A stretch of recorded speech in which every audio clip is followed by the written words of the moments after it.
Y hoy tenemos una sorpresa grandísima para todos ustedes, los que verdaderamente les interesa la profundidad de la palabra de Dios, con el tema Los gigantes en los días de Noé. Los que traigan su Biblia, les pido que la abran en el Evangelio de Mateo capítulo 24, versículo 37 al 39. Encontramos estas palabras del Señor Jesucristo. Más como en los días de Noé, así será la venida del Hijo del Hombre.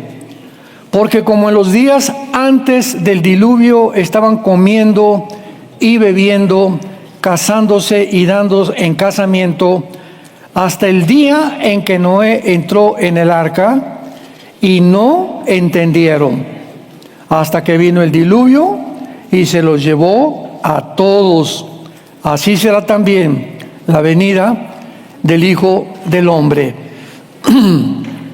Esta casi última señal de Jesucristo, para tratar de ilustrarnos o tener un punto de referencia a nosotros, de qué manera nuestra sociedad y el mundo en la que actualmente estamos viviendo se va a comparar con los días de Noé. No usó Cristo los días de David, ni los días de Abraham, ni otras generaciones que pudo Cristo haber usado. Cristo se concentra principalmente en que desde Adán a Noé pasaron 1500 años. Vamos a comenzar a entender y meternos en el trasfondo geográfico e histórico de lo que vamos a desarrollar. De Adán a Noé transcurrieron casi 1500 años, con una maldad extrema. O sea, lo vamos a ver de una forma muy, muy profunda. ¿Cómo es posible que Dios haya decidido borrar del mapa a la raza humana? Imaginemos nada más el grado de maldad extrema a la que Dios tuvo que intervenir, porque el mundo estaba completamente corrompido y tenía que iniciarse una nueva generación que fue formada con Noé, su esposa, sus 3 hijos y sus 3 nueras. Entonces, el término los días de Noé se refiere a esta época bíblica de tanta maldad. Sin embargo, la maldad de la gente en ese tiempo es solo una parte de la historia, porque cuando interpretamos ya literalmente las palabras de Jesucristo, podíamos nosotros que realmente, ¿qué es lo que Cristo nos quería dar a entender? Vamos a ver los días de Noé, pero ¿qué hay ahorita en el siglo XXI que realmente se pueda comparar con los días de Noé? Porque siempre ha habido maldad, degeneramiento, degradamiento, etcétera, etcétera, pero había algo mucho más profundo que actualmente la raza humana, sin que se dé cuenta, ha entrado en esta área de maldad en el mundo científico y tecnológico. ¿Querría decir Jesús que la ciencia y la tecnología también estaban reflejando la generación de Noé? ¿Querría decir Jesús que también incluía la mezcla que hubo de ángeles caídos con mujeres humanas que produjeron una raza de gigantes de casi 4 o 5 metros de altura, con 12 dedos en las manos y 12 dedos en los pies? Vayamos ahora entonces a Génesis capítulo 6 e iniciemos nuestro estudio. Génesis capítulo 6. Y vamos a leer los primeros 4 versículos que dicen así: Aconteció que cuando comenzaron los hombres a multiplicarse sobre la faz de la tierra y les nacieron hijas, aquí me detengo. Los que traen papel y los que traigan son los discípulos realmente de Cristo, que apuntan, que traen su cuaderno, pongan en una columna hijas de Dios. Cuando comenzaron a multiplicarse y nacieron hijas nada más. que viendo los hijos de Dios, hagan otra columna que diga hijos de Dios. Entonces tenemos una columna que dice hijas y otra columna que dice hijos de Dios. Que viendo los hijos de Dios, que las hijas de los hombres, vean otra columna, hijas de los hombres. Eran hermosas, tomaron para sí mujeres, escogiendo entre todas. Y dijo Jehová: no contenderá mi espíritu con el hombre para siempre, porque ciertamente él es carne, mas serán sus días 120 años. Había gigantes en la tierra en aquellos días. Y también, después que se llegaron los hijos de Dios a las hijas de los hombres, y les engendraron hijos, estos fueron los valientes, que desde la antigüedad fueron varones de renombre. Vemos nosotros claramente aquí una grande diferencia entre los hijos de los hombres y los hijos de Dios. Muy bien, hay una distinción tremenda que nos revela las diferencias morales y espirituales que fueron el resultado de una raza de gigantes llamados los Nepilim. Es la palabra, si tienes tu Biblia, donde dice gigantes, ponle Nepilim, con PH, Nepilim. Se pronuncia Nefilim. Y significa caídos. En el hebreo viene la raíz hebrea napal, que significa caer. Entonces Nepilim significa los caídos. Se tradujo los gigantes, lo vamos a ver por qué. Entonces, este es el resultado de una raza de gigantes. Y veamos ahora algunos pasajes de la Biblia que nos mencionan a estos gigantes. Busquemos primero en Deuteronomio capítulo 2, versículo 10 y 11, estas palabras. Dice así: los emitas, esta era una tribu de gigantes. Vamos a ver cuántas tribus en la tierra de Canaán eran de gigantes.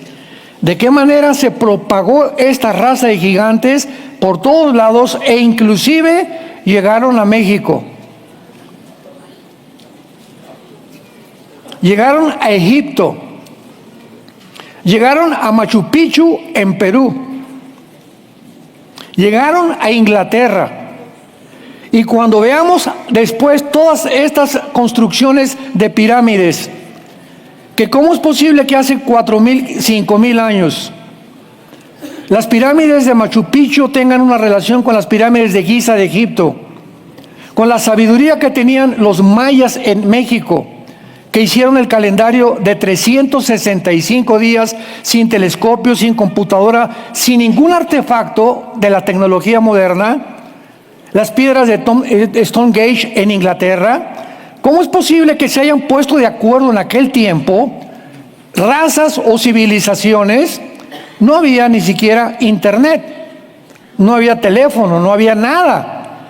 Pero sin embargo, todas las construcciones coinciden en tener piedras de más de 10 toneladas cortadas con una sierra moderna de esmeril de punta de diamante no corta igual las piedras que como las cortaron hace 4,000 años, donde actualmente Discovery Channel, National Geographic y todas estas organizaciones de arqueólogos y paleontólogos que han ido a buscar el resultado de quién hizo esto.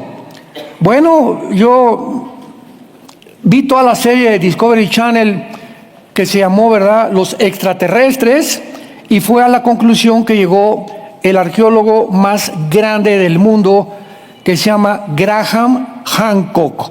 Si lo quieres apuntar, te recomiendo, métete al YouTube, Graham con H intermedia, Hancock, H-A-N-K-O-K, Hancock, así como suena. Es un viejito ya como de 90 años, y está considerado el más grande arqueólogo del siglo XX. Y ese arqueólogo llegó a esta conclusión, escúchenme. Hay como 10 videos de él. Examina las pirámides de Egipto, fue a México, he recorrido el mundo, subterráneos, ahí enfrente de la isla de Malta, enfrente de Grecia. Recorrió el mundo entero buscando la razón de quién pudo haber creado, construido, sin tecnología, todo esto que existe, que es la huella de que el mundo estuvo bajo una civilización anterior a la nuestra. Y entonces ellos, los arqueólogos y los paleontólogos, llegan a la conclusión, él finalmente dice, es que esto es obra de extraterrestres. O sea, de alguna manera vinieron entidades espirituales al mundo y le impartieron este conocimiento a los seres humanos de cómo hacer esto, porque era imposible, ¿verdad?, que las pirámides de Giza, con piedras de 12, 15 toneladas, las pudieran juntar. Ni siquiera en el Cairo, en Egipto, había esas piedras. O sea, ¿de dónde las trajeron? ¿En carretilla de las que hacen aquí en Tlalnepantla o en dónde? Bueno, todo esto es tan interesante, pero sin embargo, hermanos en Cristo, damas y caballeros, ¿qué es lo que ha pasado y por qué se nos ha ocultado esta información? ¿Por qué todas las fosas que han encontrado de huesos de gigantes las han ocultado? ¿Por qué nos han querido inventar? Y esto comenzó desde el siglo XX, cuando comenzaron a promover la famosa teoría del hombre de Pekín, el hombre de Cromañón, el hombre de Neandertal. Y esos hombres que decían, es que ya se descubrió el eslabón perdido. Porque a partir de 1900, del siglo XX, 1900 en adelante, Carlos Darwin, tu padrino, comenzó a postular de que el ser humano venía de una evolución de animales.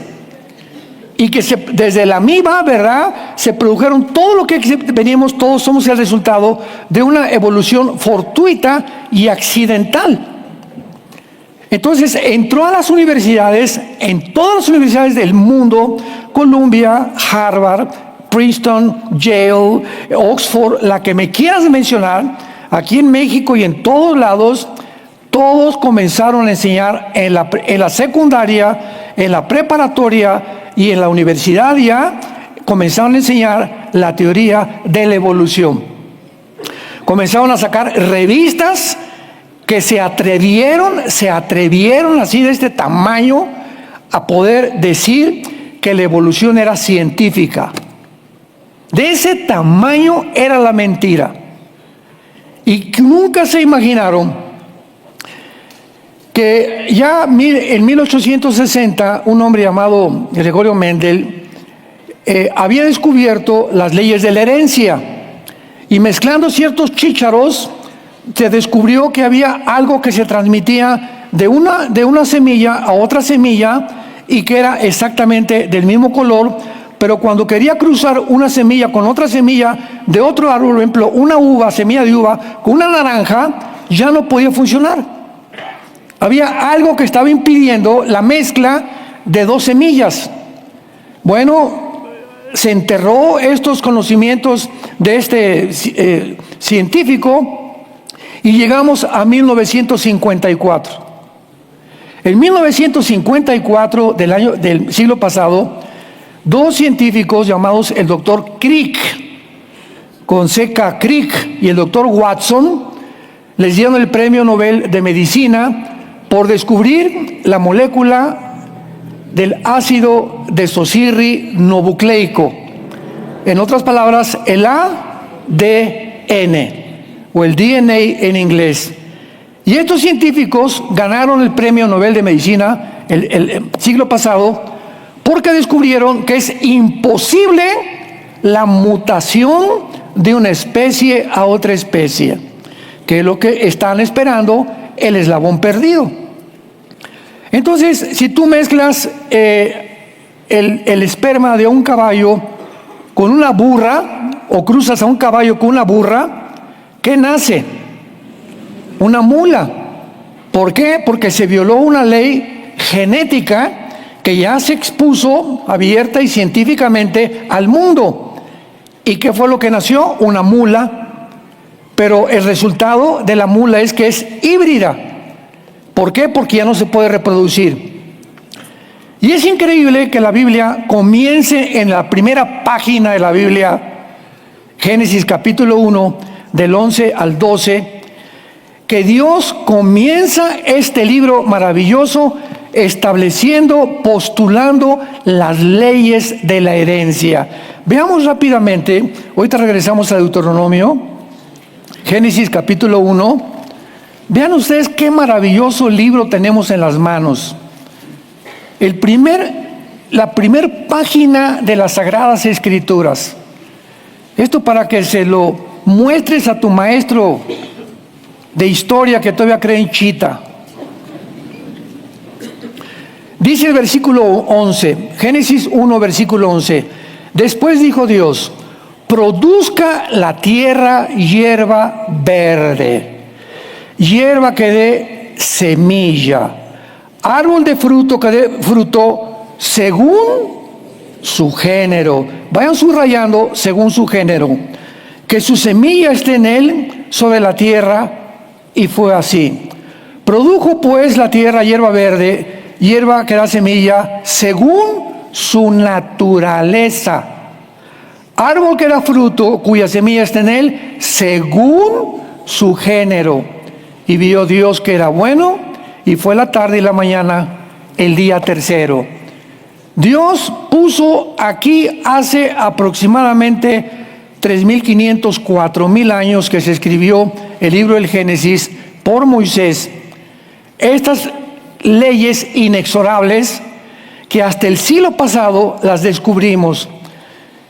Una uva tiene semilla y tiene la uva un código genético, la semilla de la uva, con las facultades de la uva para crecer, el color que va a tener la uva, las características y minerales que la uva debe tener y todo aquello que la uva te puede servir para tu cuerpo.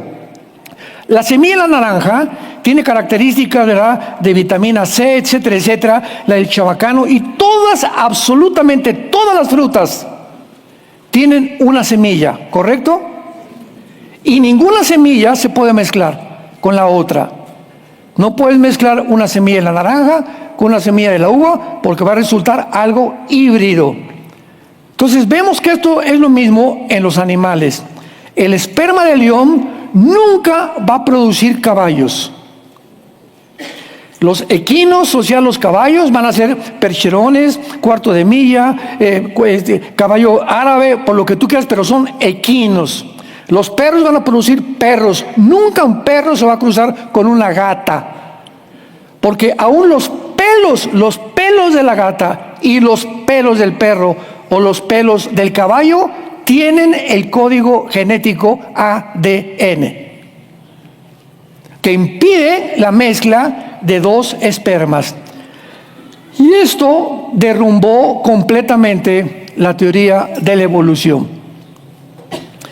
Y le agregamos que la segunda ley de la termodinámica, que se llama la ley de la entropía, esto es en la física, son las leyes más importantes de la física. Si nos están escuchando ahorita genetistas, biólogos, estamos hablando ciencia, no ciencia ficción como la pandemia, Estamos hablando ciencia. Las leyes más grandes de la física son la primera y la segunda ley de la termodinámica. Y la segunda ley que establece que todo tiene un proceso de descomposición, todo se está oxidando, todo se está echando a perder, todo tenemos que pintarlo, nuestro cuerpo está muriendo todos los días celularmente. El mismo sol pierde millones de toneladas de masa cada minuto, cada segundo.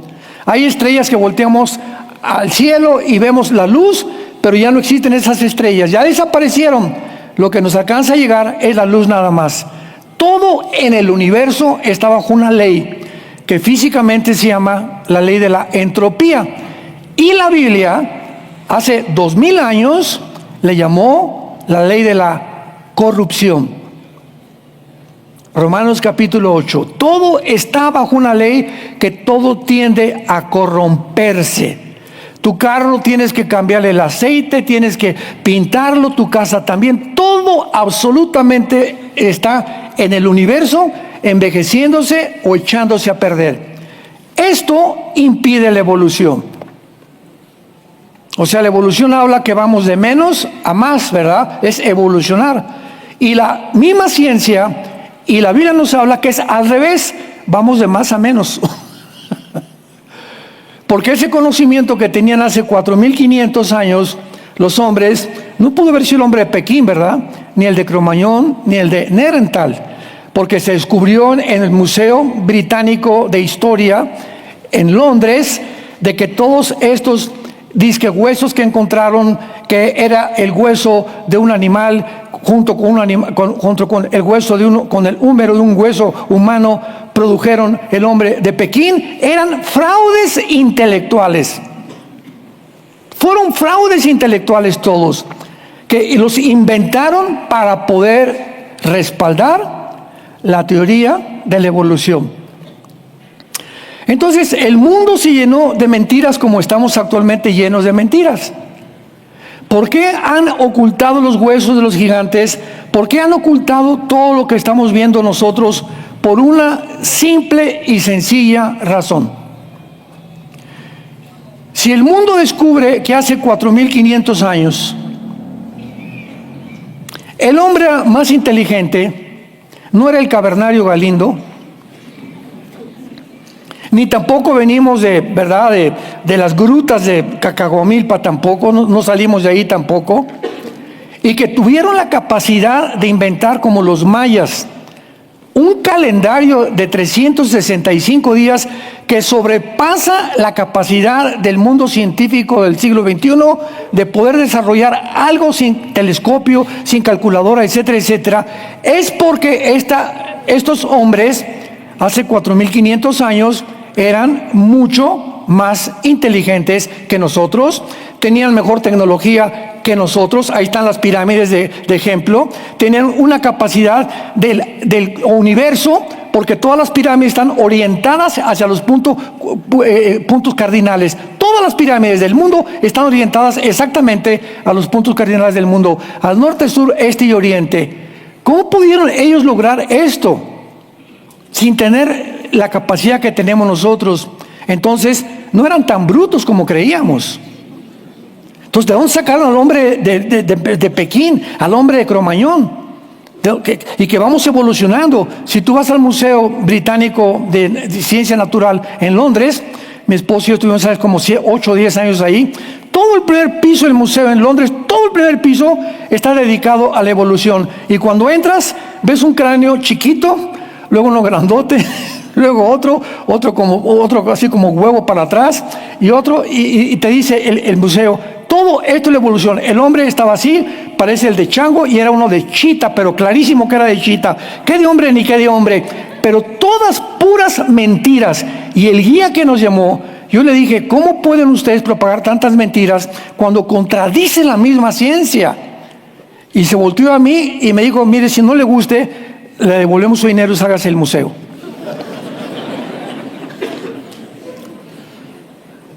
Es increíble. Y hasta ahorita, en el siglo XXI, ya con la tecnología que tenemos y todo, se están descubriendo cosas, y Dios, el Espíritu, nos está iluminando más y más en la Biblia para que podamos estar apercibidos y podamos estar preparados para la generación que viene detrás de nosotros. Que tal vez nosotros seamos la última generación, y para que ya no seamos engañados. Ustedes no son hijos de las tinieblas, le dice Pablo a la iglesia de Tesalónica. Somos hijos de la luz, y es hora que despertemos. ¿Cómo nos engañaron con la pandemia? ¿Cómo fue posible que pudieran atreverse a mezclar la ciencia con la mentira, y la gente se tragara la mentira y lo creyéramos?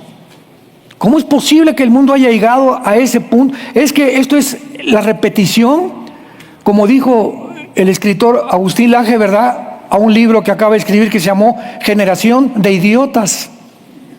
Así se llama su libro. Y él explica que la palabra idiota no es una grosería, viene del griego y es una persona que una vez que comete un error, lo siga cometiendo 2 veces, y 3 veces, y 4 veces. Y en el griego, cuando tú haces y repites lo mismo, eres un idiota. Aquí tiene otra característica, ¿verdad? En el lenguaje castellano, como nos expresamos. Pero así le puso su libro, Generación de Idiotas. O sea, generación tras generación, los mismos errores repetimos. Vean, el comunismo, se demuestra que en el siglo XX fracasó el comunismo, fracasó el socialismo, y vuelven a desenterrarlo otra vez. La generación de idiotas lo vuelven a desenterrar, y otra vez lo mismo, y otra vez lo mismo, porque así es el ser humano. El ser humano vive engañado. Vivimos engañados. Y la historia nos enseña que no aprendemos de la historia. El hombre que no aprende la historia está condenado a repetir la historia. Vayamos entonces y continuemos en Deuteronomio. Les dije que van a aprender cosas muy, muy, muy interesantes y que no se enseñan ya. Gracias a Dios que tenemos la Biblia. Deuteronomio 2, versículos 10 y 11. Los emitas. La palabra emita es en el hebreo terribles. Para que los que trajeron su Biblia, ahí le apunten terribles arriba. Los emitas habitaron en ella antes, pueblo grande y numeroso y alto como los hijos de Anac. Por gigantes eran ellos tenidos como los hijos de Anac, y los moabitas los llaman emitas. Veamos el versículo 20 y 21 del mismo capítulo. Por tierra de gigantes fue también ella tenida. Habitaron en ella gigantes en otro tiempo, a los cuales los amonitas llamaban sonsomeos. La palabra sonsomeo significa poderosos. Pueblo grande y numeroso y alto como los hijos de Anac, a los cuales Jehová destruyó delante de los amonitas. Estos sucedieron a aquellos y habitaron en su lugar. Vayamos ahora al capítulo 3 de Deuteronomio, versículo 11. Porque únicamente Og, recuerden, durante toda esta serie, este personaje llamado Og, rey de Basán, es el mero personaje protagonista de la raza de los gigantes, y es de los últimos que sobrevivió. Y es interesante, ahora sí pongan mucha atención, que se le llama rey de Basán. Se me lo voy a poner aquí un mapa, pero Basán, para más o menos los que tengamos una idea geográfica, está Siria, está arriba, los voy a orientar mejor. Está Israel, Jerusalén, y nos vamos hacia el norte de Israel, está Galilea, ¿verdad? El norte de Israel. Y Galilea es la frontera arriba de Israel con Siria, es la parte norte de Israel. Y exactamente arriba de Siria, o sea, casi cerquita de Israel, está la tierra que se llama de Basán, donde dice el libro de Enoc que descendieron 200 ángeles, y que ahí fue donde planearon ellos el asalto de Génesis capítulo 6. Ahora bien, el libro de Enoc no está en la Biblia, pero sí encontramos a Enoc, y Judas menciona a Enoc antes del Apocalipsis.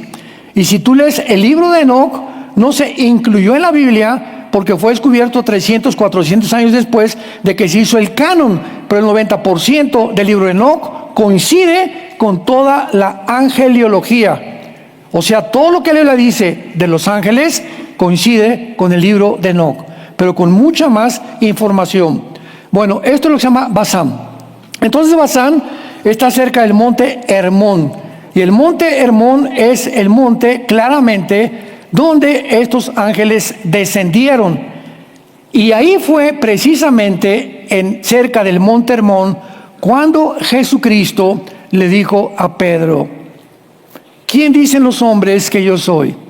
Unos dicen que eres profeta, otros dicen que eres Elías, otros dicen.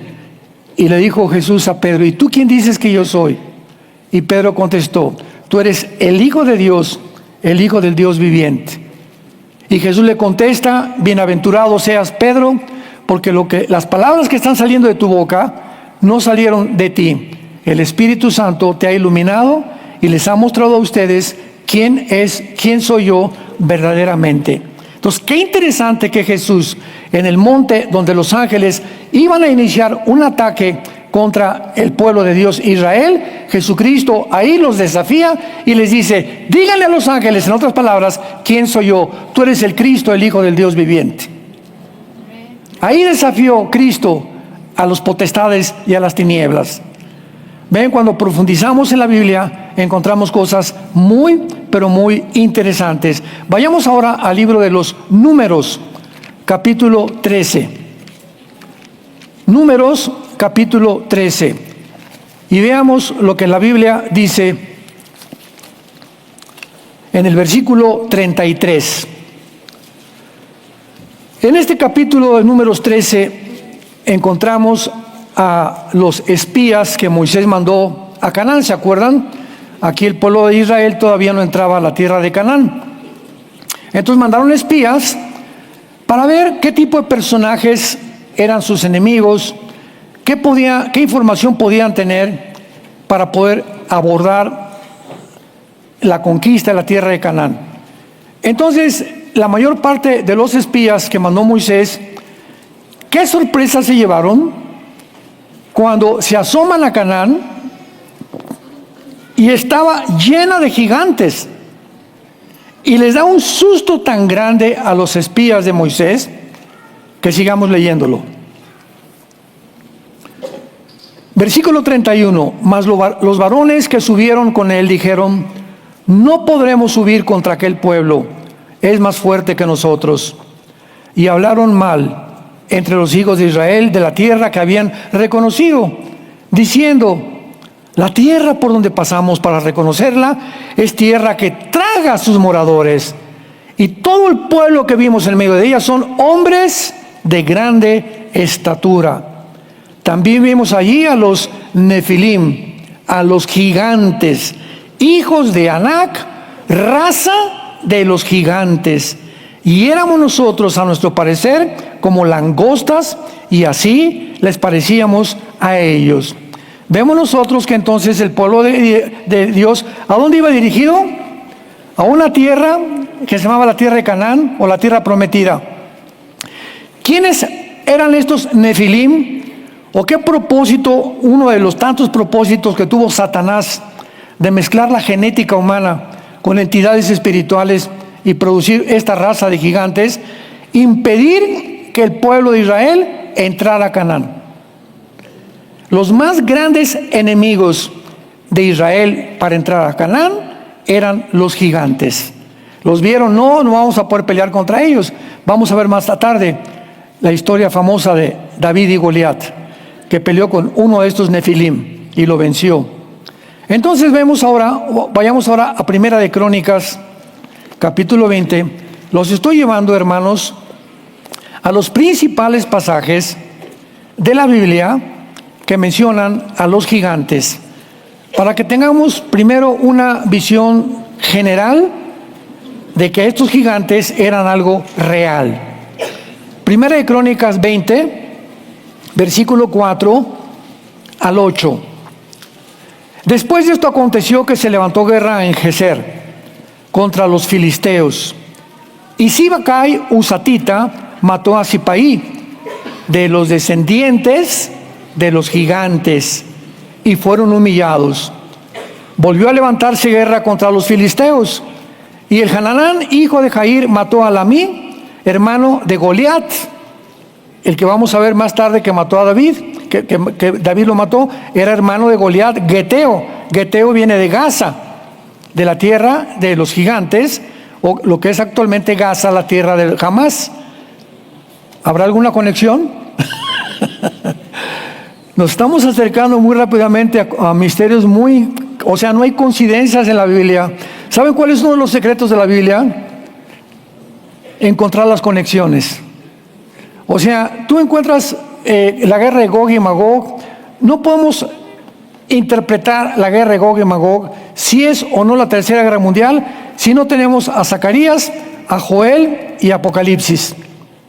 Entonces, las conexiones, tenemos que buscar pasajes que hablen de lo mismo para poner las piezas del rompecabezas y tener ya el plano más claro y poder ya hablar de una doctrina mucho más clara también. Por eso la Biblia no se puede sacar un versículo y hacer una doctrina sacándolo de su contexto, porque hacer un pretexto de un texto, ¿verdad?, es completamente salirte de la verdad de la palabra de Dios. Pero cuando comenzamos a conectar y aprendemos a conectar y a buscar, por eso es tan importante la concordancia. Todos los estudiantes de la Biblia tienen que tener una concordancia y un diccionario bíblico. Y cuando tienes, por ejemplo, la palabra Basán, a ver dónde está Basán, pues te metes a la geografía, está arriba de Galilea, está arriba de Siria, y el diccionario, ¿qué significa la palabra Basán? Y vas a encontrar una información tan preciosa y tan clara que te va a edificar y vas a aprender realmente la palabra de Dios. Por eso Jesucristo dijo: escudriñad las Escrituras, ¿se acuerdan? Capítulo 6 de Juan. Y la palabra escudriñar significa hacer pozos. O sea, yo no vengo a la tierra y le hago así a la tierra y ya. No, si quiero sacar el agua y el petróleo, voy a hacerle y hacerle y hacerle, porque el agua y el petróleo está bien hondo. Entonces no vengas a la Biblia y le hagas. No, ya tuve, me dice, Jesús mío, mi amparo y mi fortaleza, cuídame y dale este pan a los que no lo tienen. En nombre de Jesús, amén. Ese es el devocional de los cristianos. Y lees el devocional, ya le digo, Jesucito mío, mira su compañía, no me desampares ni de noche ni de día. Amén. O sea, nunca vas a llegar a un lado así. Tienes que escudriñar, o sea, hay que buscarle y rascarle. Tenemos que tener la mente de un estudiante y no te imaginas cómo te va a bendecir Dios. Sigamos leyendo. Dice aquí entonces en 2 de Crónicas, perdón, 1 de Crónicas, este pasaje tan precioso. Dice el versículo 6: y volvió a haber guerra en Gat, donde había un hombre de grande estatura, el cual tenía 6 dedos en pies y manos, 24 por todos, y era descendiente de los gigantes. Este hombre injurió a Israel, pero lo mató Jonatán, hijo de Simea, hermano de David. Estos eran descendientes de los gigantes en Gat, los cuales cayeron por mano de David y de sus siervos. Vamos a ver al final de este estudio que el que acaba con los gigantes fue el rey David. Y vamos a ver que esta raza de gigantes vivió en este planeta más de 1000 años. Este planeta estuvo habitado por más de 1000 años por gigantes que tenían un conocimiento adquirido por los ángeles, como lo vamos a comprobar poco a poco, escudriñando también la arqueología. Muy bien. Ahora regresamos a nuestro capítulo de Génesis, capítulo 6, y dice la Biblia que menciona o describe un término: los hijos de Dios. Viendo los hijos de Dios que las hijas de los hombres eran hermosas. Muy bien. Estos hijos de Dios, ¿cómo sabemos que no eran humanos? Bueno, en primer lugar, no dice, hay una distinción entre los hijas de los hombres, los hijos de los hombres. La palabra hombres en el hebreo es Adam, Adham, y la palabra hijos de Dios es Ben Elohim. En el hebreo, que significa hijos del Altísimo, hijos de Dios. Entonces, en la Biblia encontramos este término que únicamente en el Antiguo Testamento, únicamente hijos de Dios se refiere a los ángeles. Vayamos rápidamente al libro de Job. Todo esto es el inicio de la explicación de esta serie que van a seguir ustedes en YouTube si les interesa seguirla. Y veamos en Job capítulo 1, versículos 6 y 7, estas palabras. Un día vinieron a presentarse delante de Jehová. ¿Quiénes? Los Ben Elohim, entre los cuales vino Satanás. Y dijo Jehová a Satanás, ¿de dónde vienes? Respondió Satanás a Jehová, de rodear la tierra y andar por ella. Capítulo 2 de Job, versículo 1. Aconteció que otro día vinieron los hijos de Dios para presentarse delante de Jehová. Y Satanás vino también de entre ellos, presentándose delante de Jehová. Vemos nosotros ahora en Job 38, saltémonos al capítulo 38 de Job, versículo 4 al 7. ¿Dónde estabas tú? Le está preguntando Dios a Job. ¿Dónde estabas tú cuando yo fundaba la tierra? Házmelo saber, si tienes inteligencia. ¿Quién ordenó sus medidas? ¿Lo sabes? ¿Quién extendió sobre ella cordel? ¿Sobre qué están fundadas sus bases? ¿O quién puso su piedra angular? Cuando alababan todas las estrellas del alba y se regocijaban todos los hijos de Dios. ¿Qué nos menciona este pasaje? Que antes que Dios creara a la raza humana en nuestro planeta, donde estamos, ya existían Jailel, o Lucifer, como se le llama en el hebreo, a Lucifer, y los ángeles que después se rebelaron la tercera parte contra Dios. Pero cuando Dios estaba formando la tierra y los ángeles vieron, Dios les permitió y les dijo, mira, a la tierra, no voy a decir que aparezca la tierra y que aparezca el sol. Dios no es así. Dios les dijo a los ángeles, esta tierra tiene que tener medidas. Tiene una medida perfecta la tierra. Dice, cuando trazaba yo cordel sobre ella. ¿Por qué incluye estas palabras el Espíritu Santo cuando Dios trazaba metro midiendo la tierra?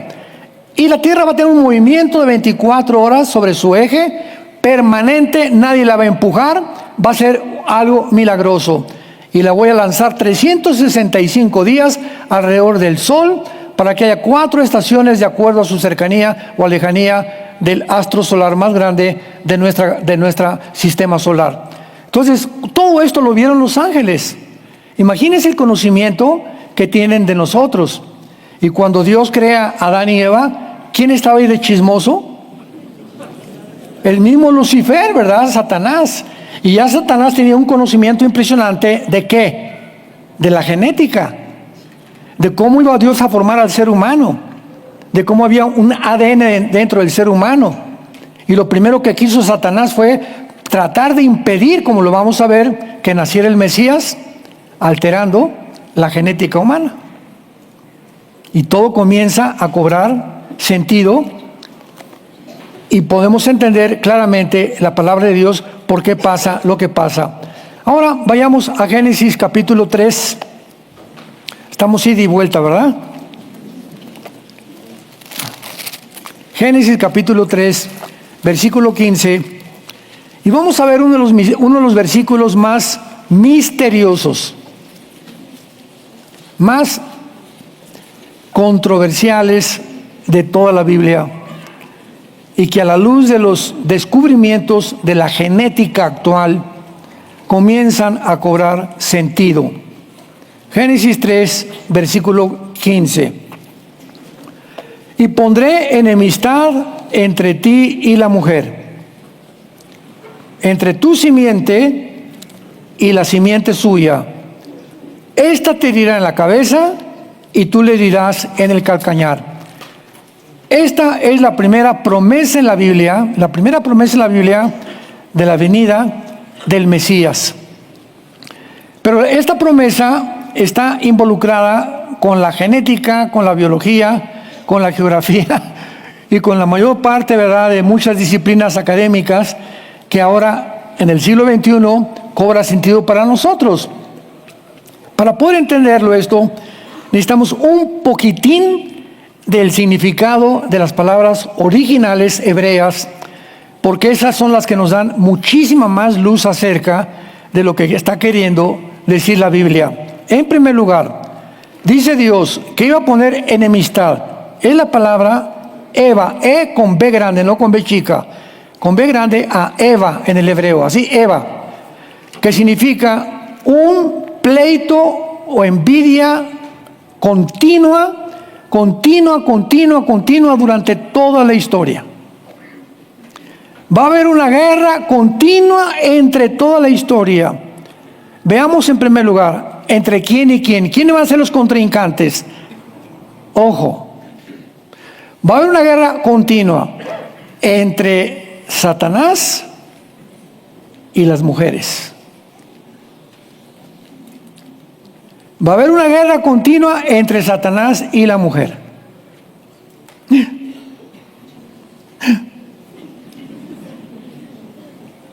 Y esta guerra continua, ¿a quién creen ustedes que va a usar Satanás? ¿Por qué? O sea, comienza todo a cobrar sentido. ¿Por qué ha sido la mujer el objeto a través de la mayor parte de la historia de tómala, déjala? Los griegos decían, las mujeres solamente sirven para la cama y para la cocina. Y así un desprecio a las mujeres, el machismo que hay en México, en la mayor parte del mundo, que ya el hombre se empodera, etcétera, etcétera. Y viene la Biblia con esta información para romper ese patrón con el cual nacimos, ¿verdad?, de maldición, y porque el instrumento que el diablo iba a utilizar para las mujeres sería a nosotros los hombres. Los hombres serían el instrumento de Satanás para lastimar a las mujeres. De ahí entendemos por qué los hombres han abusado de las mujeres a través de toda la historia. Y por qué cuando nos convertimos, venimos a la Biblia, Efesios 5:25, maridos, amen a vuestras mujeres como yo los amé desde la cruz. Me convierto a Cristo y todo lo que mi papá me dijo, no, que las mujeres y con la cuarta del caballo hay que darles por detrás también, y que si no se suben al caballo esto y el otro, y machos y otro, por aquí por allá, y entra Jesucristo en nuestras vidas y nos comienza a sacar ese programa de hace siglos que el diablo nos metió a través de las generaciones anteriores, y ahora el hombre cristiano es el hombre que comienza a ver a la mujer como algo y compañera de su gracia y la trata con sabiduría para que sus oraciones no tengan estorbo. Lo primero que cambia Dios a un varón es su perspectiva de ver a su esposa con ojos de amor, de compasión, de misericordia, de tratarla, ¿verdad?, con cariño, de empatía hacia su mujer. Es nuestra amante, nuestra esposa, la madre de nuestros hijos. Es algo muy sagrado en el matrimonio, y por eso el matrimonio es la institución más santa que existe, porque del matrimonio viene nuestra semilla, que son nuestros hijos. Entonces esta guerra ha continuado. Viene Jesucristo hace 2000 años, nos deja la Biblia y comenzamos nosotros a cambiar. ¿A qué vino Jesús? A cambiar nuestra manera de pensar. Si tú te llamas cristiano o varón y tú sigues tratando a tu mujer o a las mujeres, o no puedes ver una mujer más que desnudarla de la cabeza a los pies, no las puedes ver con pureza ni con transparencia, tu vida cristiana es un mito. No creo yo que seas cristiano, porque Jesús no viene solamente a darnos información, viene a cambiar esto. No esto, viene a cambiar esto, el corazón. Y mi corazón tiene que ser de amor, de respeto a las mujeres. Y cuando yo hago esto, y Dios ve que estoy haciéndolo porque lo obedezco y creo que es la verdad, ¿qué pasa? El Salmo 138, bienaventurado el varón que teme a Jehová. Su esposa será como la vid, como plantas alrededor de su casa, sus hijos como plantas de olivo alrededor de su mesa. Estas bendiciones son las que tiene el hombre que teme a Jehová.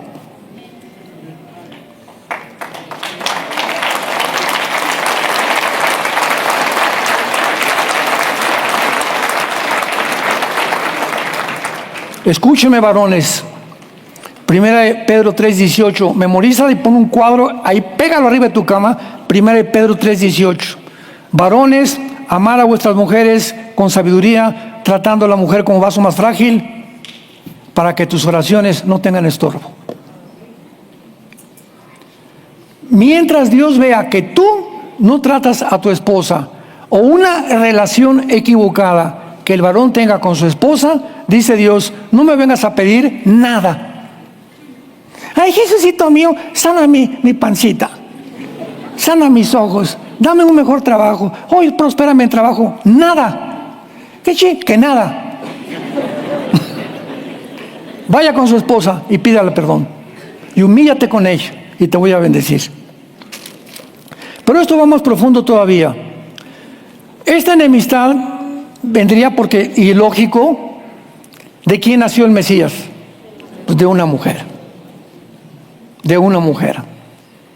Entonces, esta guerra, ¿verdad?, continúa. Viene el Mesías, nace el Mesías y nos da el conocimiento del Nuevo Testamento, donde los apóstoles ya nos describen lo que es el matrimonio. Y por cierto, tengo buenas noticias. El seminario de matrimonios del año que entra, que hacíamos en la Riviera Maya, lo vamos a hacer del 8 al 11 de octubre en Juruquilla, Querétaro, para que puedan ir. Ya le cambiamos.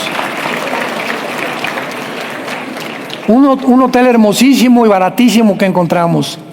Así que va a ser de mucha bendición, del 8 al 11 de octubre del año que entra, si Dios quiere. Este versículo 15, la otra palabra que es clave es la palabra simiente. La palabra simiente en el hebreo es la palabra cera, apúntalo con Z de cebra, cera, C-E-R-A en el hebreo, cera, que significa esperma. Se ha traducido linaje también y se ha traducido descendencia. Entonces ahora sabemos claramente, ¿verdad?, ya con la genética moderna, cuando mi papá se juntó con mi mamá, mi papá, todos los varones tenemos los cromosomas XY, que las mujeres no tienen. Ya genéticamente, desde el punto de vista, somos completamente diferentes. La mujer tiene los cromosomas XX. Entonces se junta mi papá con mi mamá y los 23 cromosomas de mi papá, ¿verdad?, entra un esperma XY a mezclarse con 2X y forman un cigote. Fertilizan el óvulo de la mujer y viene ahí en el cigote, en el momento en el que se juntan el esperma de mi papá y el óvulo de mi mamá, en ese mismo momento somos seres humanos bíblicamente. No a los 5 días ni a los 10 días, en el momento de la fertilización ya está todo el material genético de mi papá y de mi mamá en la persona que yo iba a ser y que tú ibas a ser. Ahí ya somos seres humanos. Entonces, este esperma, ¿verdad?, que el hombre produce es el que fertiliza el óvulo de la mujer. Y cuando dice aquí la Biblia que va a haber una enemistad entre tu simiente, entre tu esperma y la simiente suya, esta te tiraría en la cabeza y te irías en el calcañar. Aquí está diciendo a Dios, de la simiente de la mujer, a través de Eva, a través de toda la Biblia, va a venir Abraham, Isaac, Jacob, Judá, la tribu de Judá, David, Salomón, y viene una línea genética física a través de, hasta que llega a María, la madre de Jesús, y María descendía físicamente y genéticamente del rey David, que en 2 de Samuel 17 se le confirma esta profecía a David. Pero además de la herencia genética, tenía que haber la herencia espiritual. ¿Cuál es el conflicto aquí y lo misterioso? ¿El diablo tiene esperma? ¿Leí bien? De tu semilla, mujer, viene el Mesías. Pero el diablo, también tiene una semilla.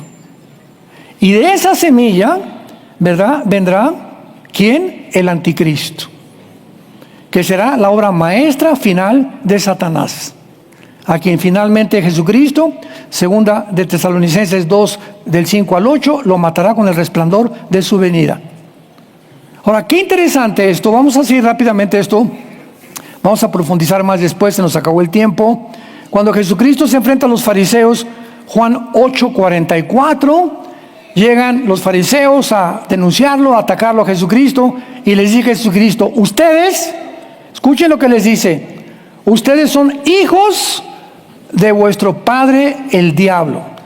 Y los deseos, o sea, estos deseos satánicos de matar, de robar, de envidia, de poder, de egoísmo, no vienen de Dios, vienen del enemigo. Ustedes son descendientes de él. Porque él ha sido homicida desde el principio, o sea, que Caín, estaba diciendo Jesús, estaba poseído ya por el diablo. Él ha sido homicida desde el principio. ¿Quién fue el primer criminal? Caín.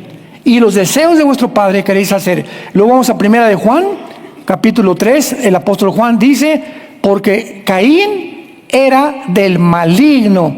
En el original griego dice que Caín pertenecía al maligno. Número 4, en la genealogía de Lucas y de Mateo no aparece Caín. ¿Cómo? Si era el primogénito. Y el primogénito es el primero que tiene que aparecer. Pues no aparece en la genealogía de Lucas ni de Mateo. Y estos puntos son conexiones, dots le llamamos, ¿verdad?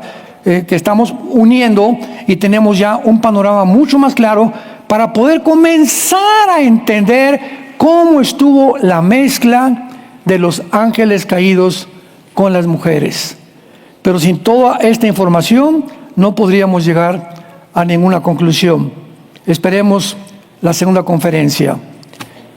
Que Dios los bendiga y le damos gracias a Dios por su palabra, por mantenernos firmes en la esperanza a la que Él nos ha llamado desde el principio y por saber que podemos exclamar con el corazón en esta tarde, oh profundidad de los conocimientos y de la sabiduría de Dios, cuán inescrutables son tus juicios y grandísimas tus veredas y la forma de pensar.